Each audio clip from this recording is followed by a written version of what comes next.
Good evening. Welcome to Capital City View. I'm your host, Sean Arena. Today we have the fourth part of the Hartford Mayoral Series. With me is Hartford Democratic candidate and activist J. Stan McCauley. Thank you for being here today. I appreciate you taking the time. Thank you for the invitation. I've been following your shows. I've been following your campaign this past year, all of the different places you've been, all the people that you've been speaking to. Tell me what it's like. How are you feeling at this point? I am extremely encouraged. I've been well received. The opportunity to speak to people around the city is always one that I relish. I like to be able to communicate with people, hear what's on their mind, hear what they have to say, and just being out there listening to them it's always encouraging. Tell me a little bit about your past experiences in Hartford and what brought you to the decision for running for mayor. Well, let's see. I came here when I was 19 years old to work at Pratt & Whitney, and at some point in the first 8.5 years there, I decided, I heard the salient voice, and I left Pratt to do full-time ministry. And then that led to being out of work, if you will, for 3 months, because as a minister I never received a salary. And then I wound up at the Public Access Channel. The executive director at the time was Mike Alberson, I think, but shortly thereafter Jerry Klappis became the executive director, and he was the longtime executive director here at the station. And he gave me a job, part-time, which led to full-time. And I started really getting involved in public access and started doing a program. 20 years later, I wind up having run off at the mouth about what's wrong with Hartford. Mm-hmm. This is wrong, that's wrong. People need to do this, people need to do that, people need to do this. Well, why don't they do that? Why don't they do this? Why don't they do that? And then at some point, you become part of the problem. What are you doing? Yeah. What am I doing? And it became abundantly clear that as long as I'm running my mouth and not contributing toward the solution, I'm worse than the problem. And I started getting involved politically, and here we are now. I see you at quite a few council meetings. I'm speaking up always for the issues of that are your passion. Why is, in your mind, do we not stay with the present administration, the status quo, and why do we go to a J. Stan McCauley administration? Well, as I have been quoted saying, we have malfeasance, nonfeasance, misfeasance, and stupidity. I don't say that to be mean, but it's my observation. And as such, we need to have what I consider a clean sweep. We need a council that's totally new, with new ideas, new vision, and an ability to move us beyond the stick-in-the-mud syndrome. If we don't do that, I don't see the future of Hartford being very bright, because companies that would like to relocate to Hartford see the mess of the past administration. Irrespective of any good that the last administration may have done, the cloud is over them. And so, in that we have a custodial mayor and the same infrastructure, nothing really has changed. If that remains, still nothing changes. So in my never-to-be-humble opinion, we need a clean sweep. We need a new administration. We need a new top to bottom. That doesn't mean change for change's sake. It means putting in the mechanisms that are going to be necessary to make Hartford vibrant, viable, and attractive to companies that want to come to Hartford, because ultimately those companies are going to be bringing opportunities for jobs, and those companies are going to be bringing their wealth, which is going to add to our grand list. This past year, almost all of the administrator positions or assistant administrators have come from outside of Hartford. Do you feel, within the 125,000 people that live in Hartford, that there are people capable of holding these positions? It would seem to me logical that there should be people that live in the city that can hold these positions. I know that in my 4 years of campaigning around the city, that I've come across people who are extremely bright, extremely energetic, and have vision, and I think they would be tremendous assets to the city. The problem is that they feel that nobody wants them. They feel that their voice would not matter. I believe that may have been the case in the past, But I think as we go forward, once again, I've called for a clean sweep. We're replacing everybody. I will most certainly look at individuals who are, Hartford residents. But that's not to limit the opportunity for great employees in leadership positions in terms of department heads only to Hartford residents.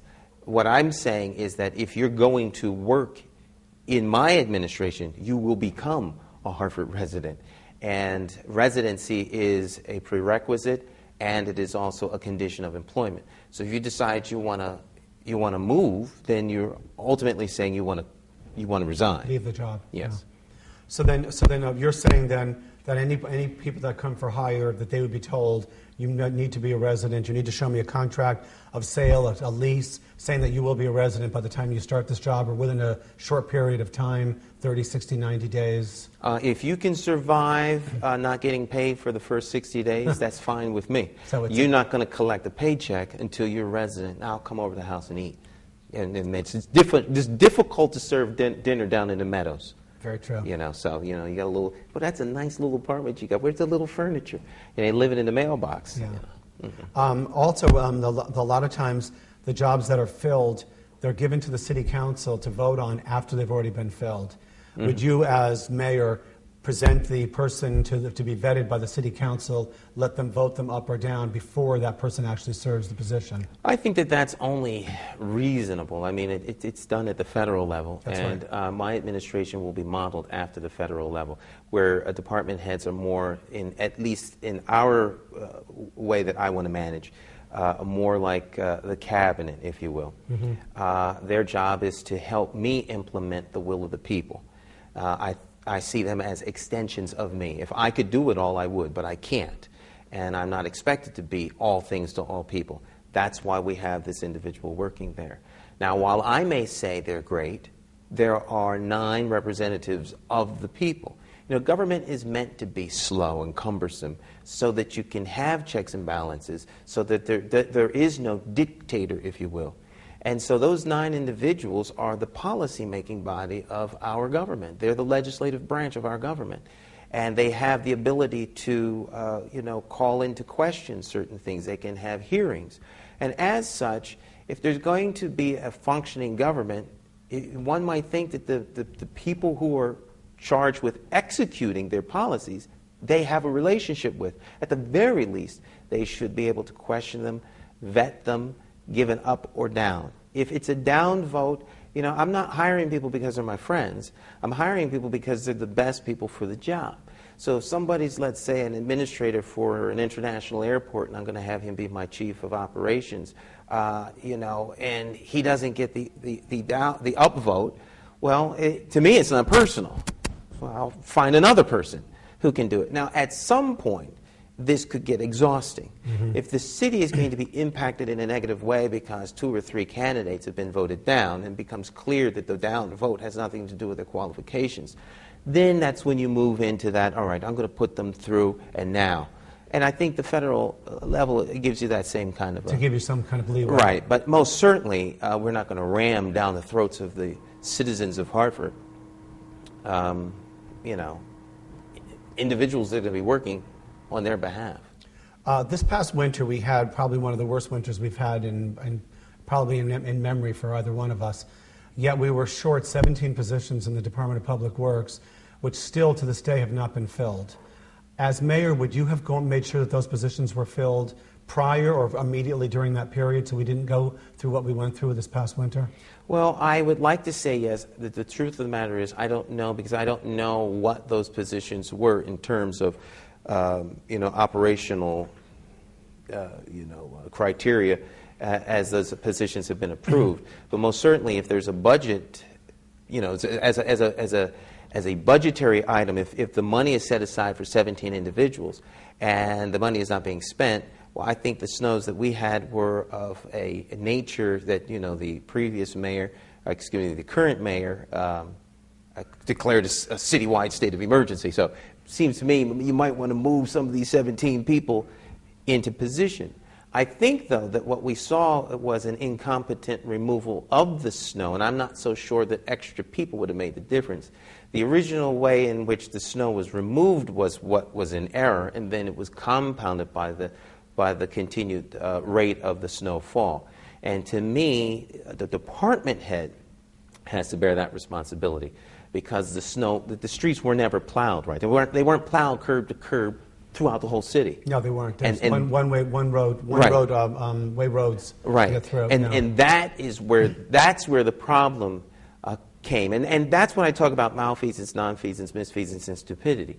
And I don't mean stupidity as a derogatory, mean-spirited slur. I mean it in terms of an economic sense. Anytime you cause loss to yourself and someone else, that's what I'm talking about in terms of stupidity, not one's intellectual capacity. Thank you. I want to ask you a couple other questions to go into that. I want to just touch on the snow one more time. Mm-hmm. This past winter, I think we could have probably partnered with some of the private companies and brought more bodies in, putting more people to work in the city. I brought this up at a council meeting, and I was almost got the look of a deer in a headlight of hiring private companies to come in, working with them so you'd give people that live in the city neighborhoods the chance of a job also. Would you work with public-private sectors this way to bring in more residents? I think that the only way you're really going to be, when you say bring in more residents, you mean give more residents opportunities to serve. Yes, I'm sorry, I meant to say that. Well, I'm of the mindset that the private sector hires. Yeah. The private sector creates jobs. That's I don't want to sound too conservative, but government has a responsibility of providing service. Providing that service means you hire people. But real jobs come from the private sector. Here's an opportunity to bring in private sector people. Clearly, it's exceeding our capacity to remove the snow or anything else.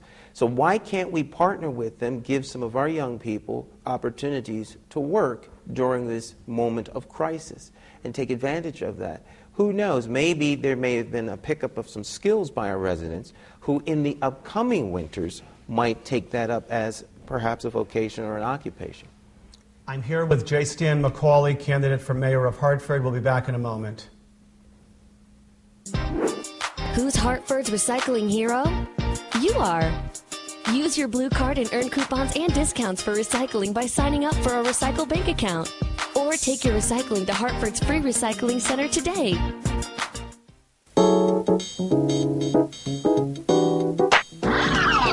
Step up and get your vote on. If you don't, your future's gone. To the next brother who may be out to smother the issues you no doubt want covered. So it's time for you to decide who's in control. It's all about pride. Responsibility, it's up to you. Let your voice be heard. You got the power to check it. Don't wreck it. Vote. Don't wreck it. Welcome back. I'm here with candidate for mayor, J. Stan McCauley. Thank you for your time so far today, which goes by very fast.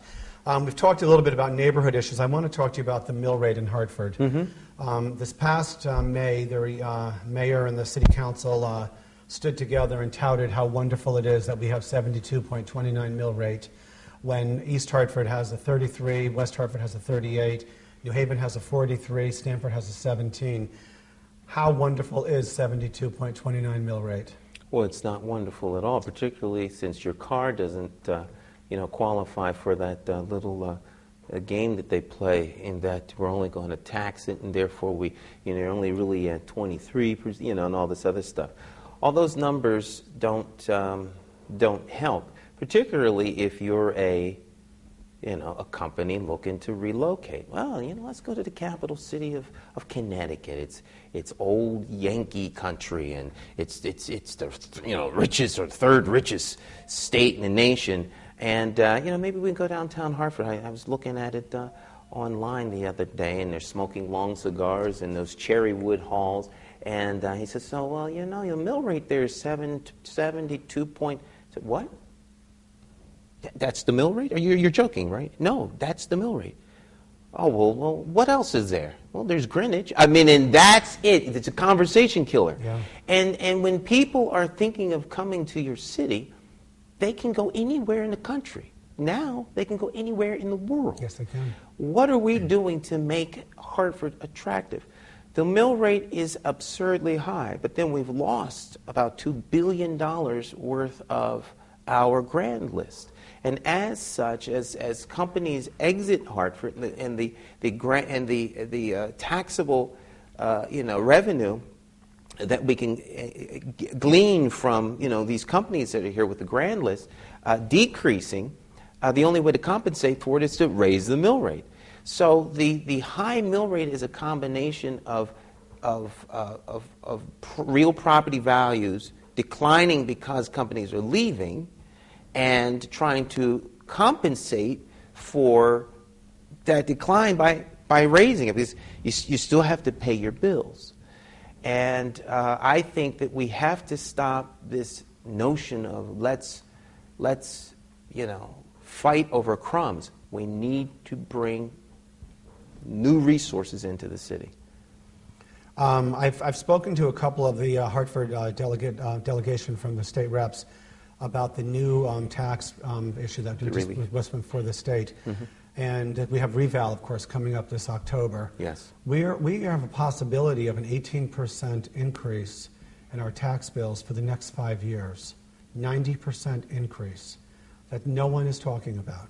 It's like the pink elephant in the room. No one wants to talk about it because their talking about it won't make it go away. What we need to do is have the conversation, and the conversation needs to be elevated in terms of urgency. And the solution to this, I believe, is a full-scale attack on the lack of businesses in Hartford. We have got to raise the grand list. That is the only solution. Because at some point, the reval has to happen, and we have to be paying the 70%, that we're supposed to be paying. It's artificially being kept low through legislation. That cannot continue ad nauseum, because it is detrimental to us in the long run, as we're seeing now.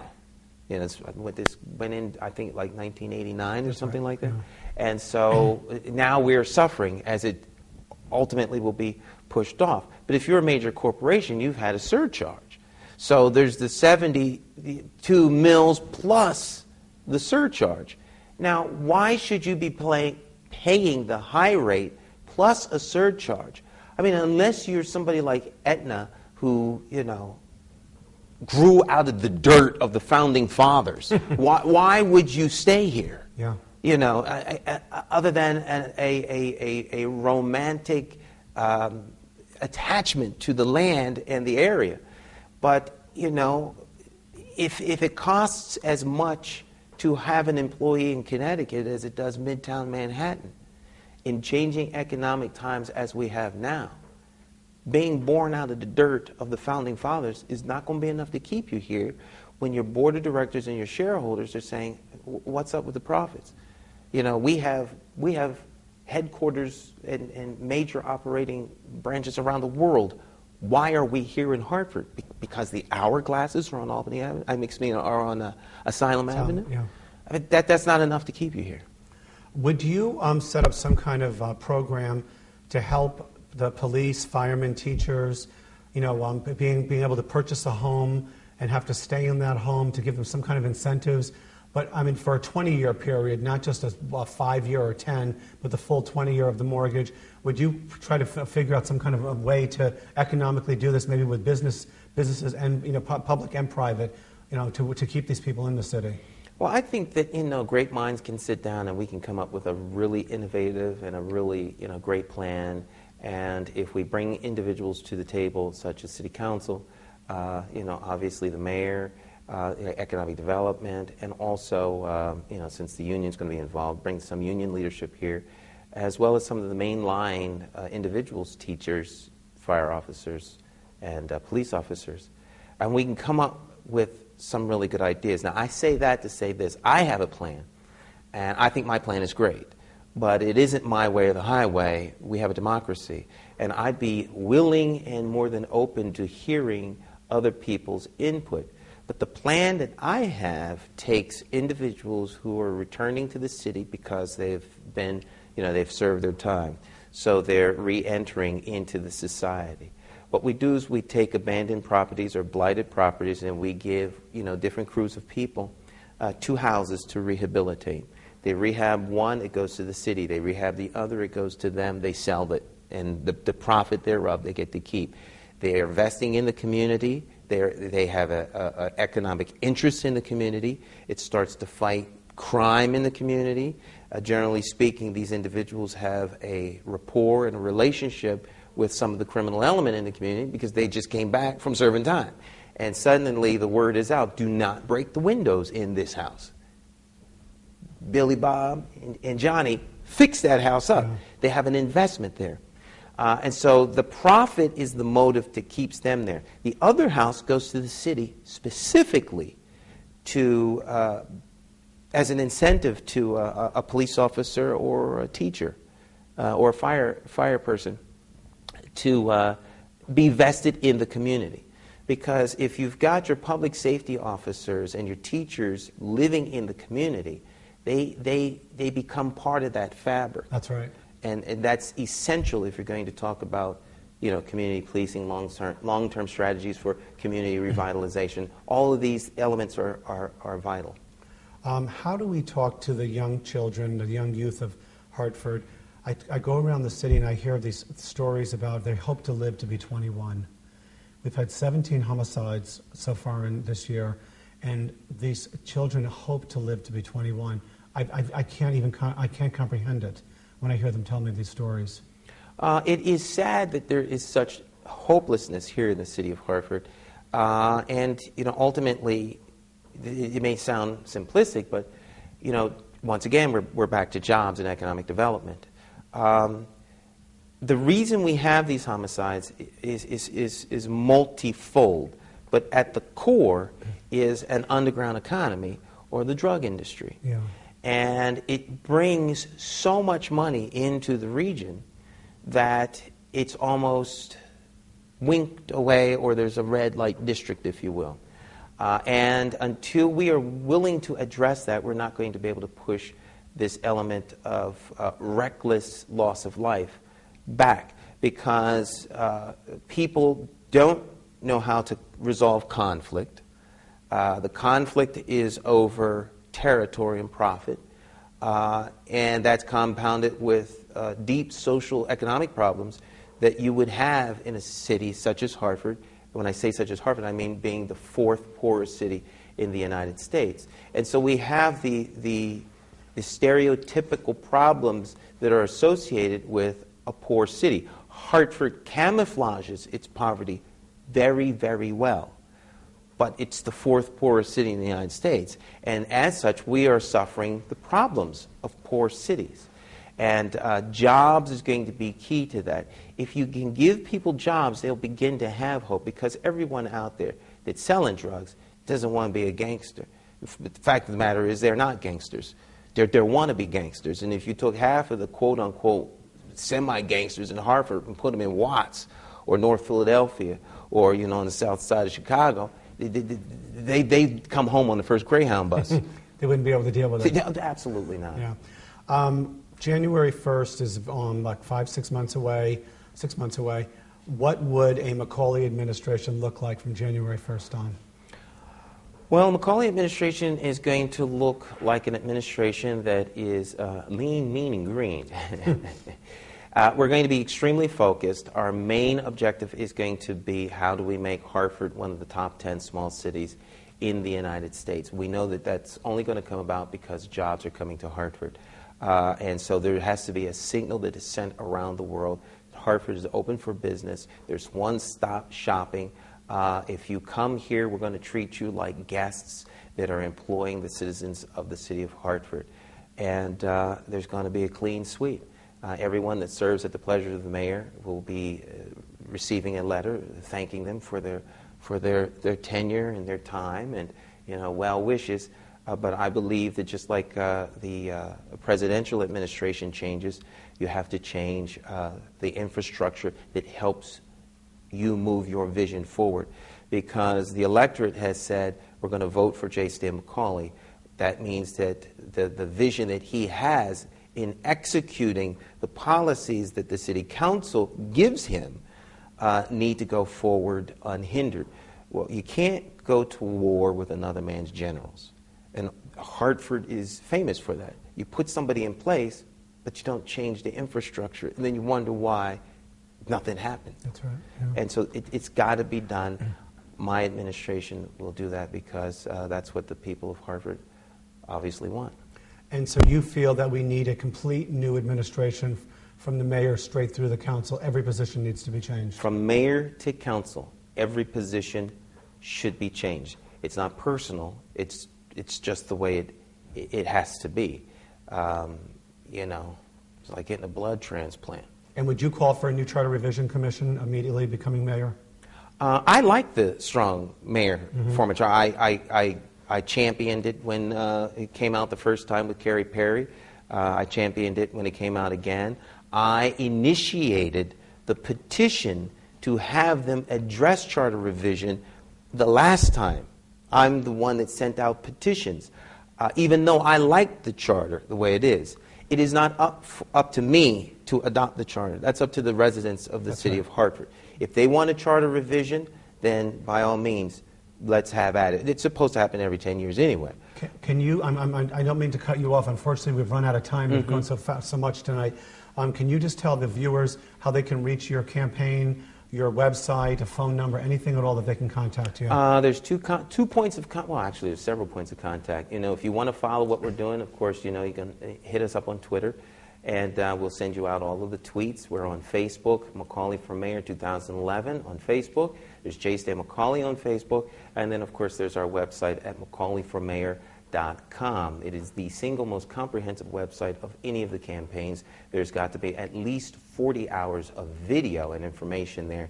You could lose your job because you're staying at home getting up to speed on what we're doing. So MacaulayForMayor.com, because you deserve more than a 30-second soundbite. Thank you.